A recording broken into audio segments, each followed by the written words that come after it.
বেশ অনেকদিন থেকেই কিছু মানুষ রাস্তার ভব ঘুরে মানুষের জট পাকানো চুল দাড়ি কেটে তার সামাজিক যোগাযোগ মাধ্যমে প্রকাশ করছে। প্রকাশিত সেই সব ভিডিওর কমেন্ট সেকশনে দেখা গেছে বেশিরভাগ ক্ষেত্রেই ফেসবুক ব্যবহারকারীরা তাদের কাজের প্রশংসা করছেন। তবে সম্প্রতি এক বৃদ্ধকে জোর করে চুল দাড়ি কাটার একটি ভিডিও ভাইরাল হলে তা নিয়ে সমালোচনার ঝড় ওঠে। বিশেষ করে বৃদ্ধ যখন বলেন আল্লাহ তুই দেখিস, তখন আর কন্টেন্ট নির্মাতাদের কপালে প্রশংসা জোটেনি। এবার অনেকেই বলছেন কারো মতের বিরুদ্ধে গিয়ে জোর করে তার চুল দাড়ি কেটে টাকা কামাচ্ছেন তারা।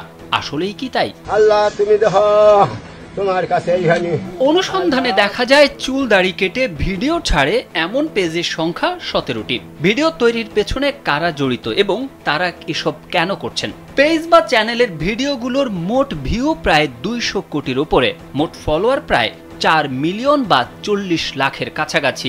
এসব পেজে এই ধরনের ভিডিও আছে 4000-এর কাছাকাছি। অবশ্য এই ভিডিওগুলোর উল্লেখযোগ্য একটি অংশ একাধিকবার একাধিক চ্যানেলে আপলোড করা হয়েছে।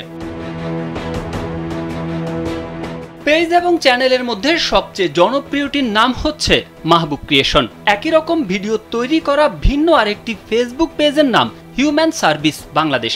এই পেজের একটি ভিডিও সম্প্রতি ভাইরাল হয়, যেখানে দেখা যায় পাঞ্জাবি ও পাগড়ি পরিহিত একজন বৃদ্ধকে ধাওয়া করে ধরে জোর করে তার চুল দাড়ি কেটে দিচ্ছেন। বৃদ্ধটি অসহায়ভাবে তাদের কাছে নতি স্বীকার করেন এবং শেষ পর্যায়ে আল্লাহ তুই দেখিস বলে আহাজারি করেন।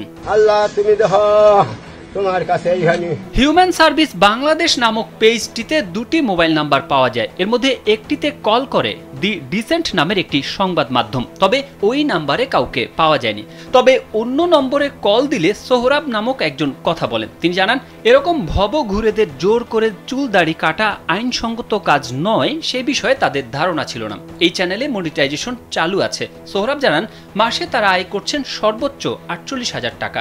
বাকি চ্যানেলগুলোর মধ্যে উল্লেখযোগ্য মাহবুব ক্রিয়েশনের মাহবুব সরকারের মোবাইল নম্বরে বারবার যোগাযোগ করে তাকে পাওয়া যায়নি।